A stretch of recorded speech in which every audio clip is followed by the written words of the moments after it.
بسم اللہ الرحمن الرحیم۔ ڈیئر اسٹوڈنٹس، السلام علیکم۔ سیکنڈ ایئر اردو کا آج ہمارا 5واں لیکچر ہے، اور آج کے اس لیکچر میں ہم نے نظم حمد کے اشعار کی تشریح پڑھنی ہے۔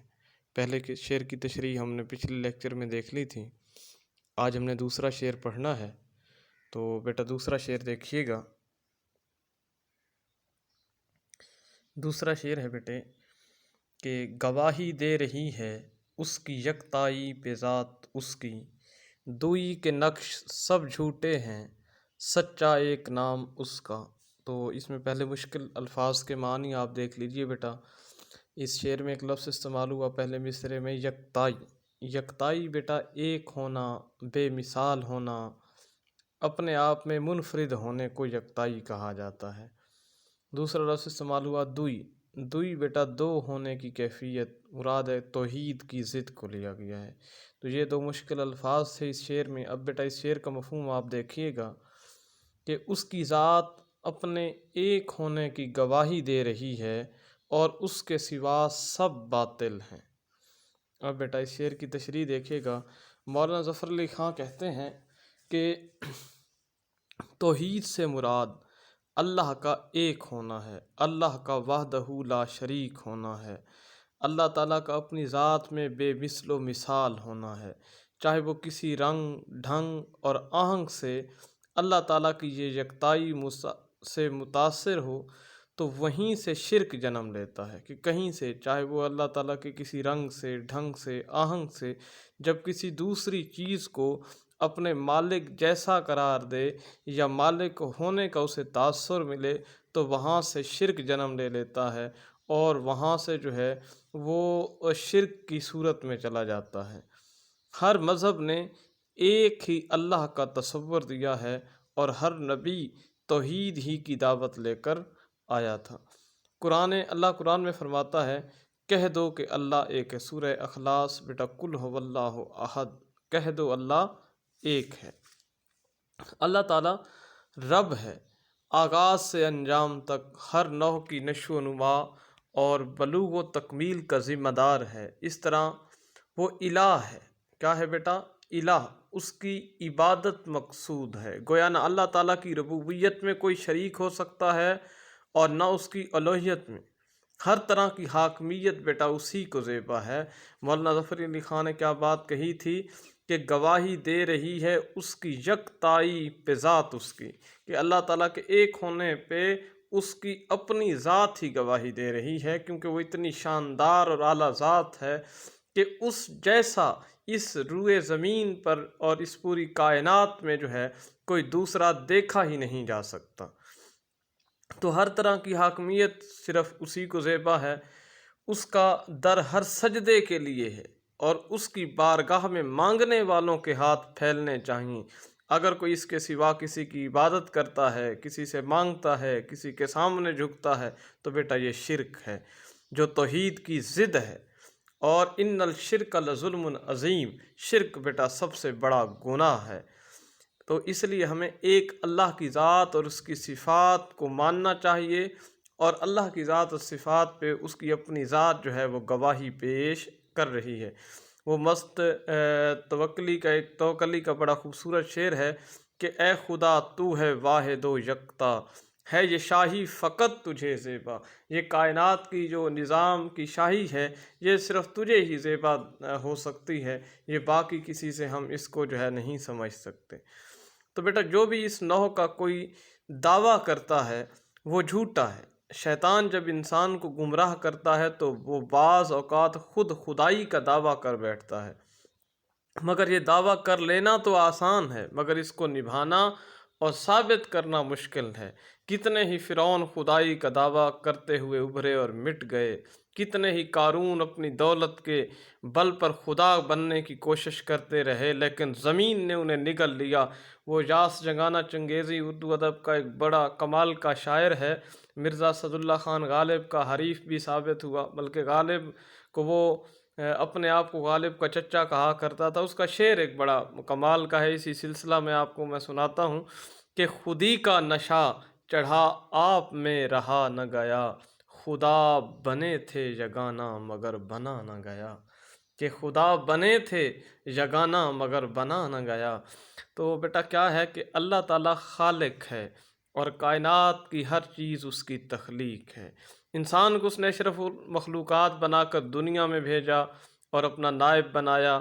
اسے نہیں چاہیے کہ وہ اپنے خالق کو بگاڑ کر کسی اور کو رازق، مالک یا معبود بنائے، کسی اور کے سامنے سجدہ کرے، یہ بات نہیں، اللہ کو ہی سجدہ کرنا چاہیے۔ حضرت اقبال علیہ رحمہ نے بڑی خوبصورت بات فرمائی تھی کہ یہ ایک سجدہ جسے تو گراں سمجھتا ہے، ہزار سجدوں سے دیتا ہے آدمی کو نجات۔ جو اپنے مالک حقیقی کے سامنے جھک جاتا ہے اسے پھر در در پہ جھکنے کی ضرورت نہیں پڑتی، کیونکہ وہ اپنے مالک کے سامنے جھک گیا ہے۔ اور بیٹا جس کے ساتھ مالک رب ذوالجلال ہوتا ہے اسے کسی اور سہارے کی ضرورت ہی نہیں ہوتی۔ جب اس کائنات کی ہر چیز اس مالک کے حکم سے چل رہی ہے تو پھر ہمیں کسی اور کی طرف ہاتھ اٹھانے کی یا کسی اور سے مدد لینے کی کوئی ضرورت ہی نہیں ہے۔ سروری زیبا فقط اس ذات بے ہمتا کو ہے، حکمراں ہے ایک وہی باقی بتاں آزری۔ مولانا محمد علی جوہر اردو ادب میں ایک شاعر کی حیثیت سے بھی جانے جاتے ہیں، اور ان کا کردار جو ہے ایک صحافی اور ایک سیاسی کی حیثیت سے زیادہ جانا جاتا ہے، لیکن ان کی ایک بات مجھے بڑی اچھی لگی کہ توحید تو یہ ہے کہ خدا حشر میں کہہ دے یہ بندہ دو عالم سے خفا میرے لیے ہے۔ بیٹا یہ ہمیں ایسا بننا چاہیے کہ مالک رب ذوالجلال بروز قیامت یہ کہہ دے کہ یہ آدمی دونوں جہانوں سے خفا اس لیے تھا، سارے لوگوں سے ناراض اس لیے تھا کہ اس کی وجہ میں تھا، یہ مجھے ایک منوانے کے لیے پوری دنیا سے لڑ پڑتا تھا۔ تو ہمارے اندر یہ ہونا چاہیے، یہ ہے توحید۔ تو مختصر یہ کہ توحید ہی وہ بنیاد ہے جس پر دین اسلام کی عمارت قائم ہے۔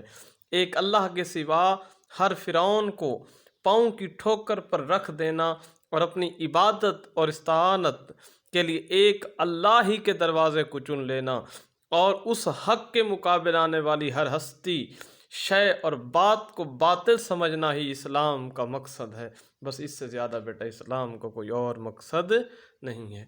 اب بیٹے اگلا شعر دیکھیے گا، تیسرا شعر ہے اس نظم کا کہ ہر ایک ذرا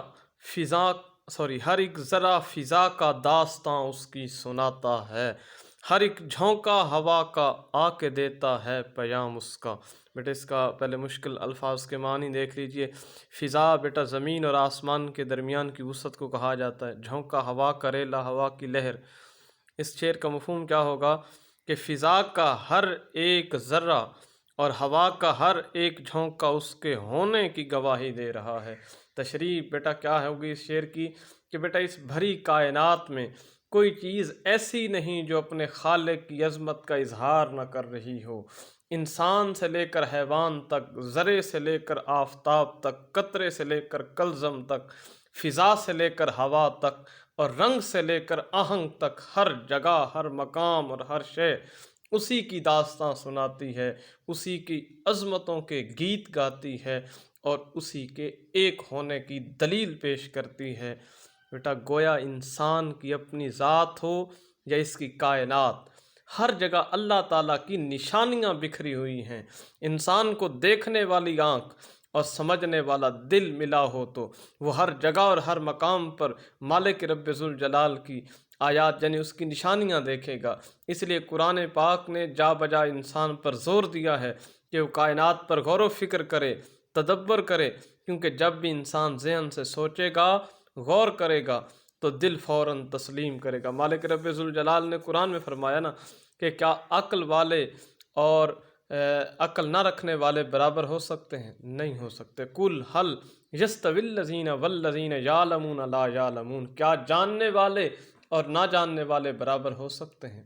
نہیں ہو سکتے۔ قرآن پاک مختلف جگہوں پہ مختلف اظہار خیال کرتا رہا ہے اس طریقے سے۔ تو بیٹا یہ دنیا اللہ تعالیٰ کے جمال و کمال کا ایک ایسا خوبصورت مظہر ہے کہ اس کے حسن کو نہ اہل نظر انداز کر سکتے ہیں، نہ تماشائی جلوے ہیں کہ نگاہوں سے لپٹ جاتے ہیں۔ جوش ملی آبادی بڑا خوبصورت اس حوالے سے بات کہتے ہیں کہ ہم ایسے اہل نظر کو ثبوت حق کے لیے اگر رسول نہ ہوتے تو صبح کافی تھی۔ اللہ تعالیٰ مرکز حسن بھی ہے اور حسن آفرین بھی۔ اس کی بنائی ہوئی ہر چیز حسن کا اظہار ہے، ذرے سے لے کر آفتاب تک ہر چیز اس کے کمال کو ظاہر کر رہی ہے۔ ایک ذرے میں اللہ تعالیٰ نے وہ قوت رکھ دی ہے کہ پوری دنیا اس سے لرز رہی ہے۔ ڈاکٹر اقبال علیہ رحمہ کا ایک مصرع میں آپ کو یہاں پہ سناتا ہوں۔ آپ نے فرمایا تھا کہ لہو خورشید کا ٹپکے اگر ذرے کا دل چیریں۔ کیا ہے بیٹا کہ ذات الہی کے ساتھ بے شمار صفات وابستہ ہیں۔ اللہ تعالیٰ نے اس کائنات میں اپنی صفات کو بکھیر دیا ہے۔ ہم اس کی ذات کو نہیں دیکھ سکتے، مگر اس دنیا میں بکھری ہوئی اس کی صفات سے اس کی ذات کے کمال و جمال کا اندازہ کر سکتے ہیں۔ ہم سورج کے طلوع ہونے سے، سورج کے غروب ہونے سے، دن کے آنے، رات کے آنے، یہ ساری وہ چیزیں ہیں جو مالک کی ایسی صفات ہیں جو اپنے بنانے والے کی طرف اشارہ کر رہی ہیں اور اس کے رب ہونے کی گواہی دے رہی ہیں۔ تو امیر مینائی کا ایک شعر میں سناؤں گا کہ رنگ تیرا چمن میں بو تیری، خوب دیکھا تو باغباں تو ہے۔ بات کو مختصر کرتے ہیں، سمیٹتے ہیں کہ شعر میں اصل فلسفہ کیا بیان کیا گیا۔ بیٹا مختصر یہ کہ پوری کائنات اللہ کے جلووں کا اظہار ہے۔ انسان اپنے آپ پر غور کرے، اپنے گرد و پیش پر تدبر کرے، ہر چیز سے اللہ تعالیٰ کی شان ظاہر ہے، اور غور و تدبر کا انداز جس قدر صاف اور شفاف ہوگا، اللہ کی عظمت اسی قدر واضح اور روشن دکھائی دے گی، اور انسان کی زبان اس کی تعریف پر مجبور ہو جائے گی۔ یہی نشانیاں ہیں، یہی وہ آیات ہیں جن پر اللہ بارہا تدبر اور غور و فکر کی دعوت دیتا ہے، تاکہ انسان اپنے رب کو پہچان کر اس پر دل و جان سے ایمان لا سکے۔ مولانا الطاف حسین حالی کا ایک شعر پیش کر کے بس اجازت چاہوں گا کہ آفاق میں پھیلے گی کب تک نہ مہک تیری، گھر گھر لیے پھرتی ہے پیغام صبا تیرا۔ تو بیٹا یہ دو شعر ہو گئے آپ کے۔ تو آپ نے جو ہے ان دو شعروں کی تشریح کو دیکھنا ہے۔ اب میں آپ کو حوالے کے شعر دوبارہ جو ہے وہ ریپیٹ کر دیتا ہوں تاکہ آپ ان کو نوٹ کر سکیں۔ یہ بیٹا دوسرے شعر کے لیے آپ نے لکھنا ہے کہ سروری زیبا فقط اس ذات بے ہمتا کو ہے، حکمراں ہے ایک وہی باقی بتاں آزری۔ اور دوسرا شعر اس شعر کے لیے آپ نے لکھنا ہے توحید تو یہ ہے کہ خدا حشر میں کہہ دے یہ بندہ دو عالم سے خفا میرے لیے ہے۔ شعر نمبر 3 کے لیے بیٹا آپ نے لکھنا ہے کہ ہم ایسے اہل نظر کو ثبوت حق کے لیے، اگر رسول نہ ہوتے تو صبح کافی تھی۔ دوسرا شعر آپ نے اس کے لکھنا ہے کہ آفاق میں پھیلے گی کب تک نہ مہک تیری، گھر گھر لیے پھرتی ہے پیغام صبا تیرا۔ تو بیٹا آپ نے دوسرے شعر کی تشریح جو ہے لکھ کر مجھے پرسنل طور پہ سینڈ کر دینی ہے، تاکہ میں دیکھ سکوں کہ آیا آپ کو اس شعر کے مدرجات کی سمجھ آئی یا نہیں آئی، اور اگر آپ کا کوئی ایسا سوال جو تشنہ لب رہ گیا ہو تو وہ بھی آپ نے پوچھ لینا ہے۔ والسلام۔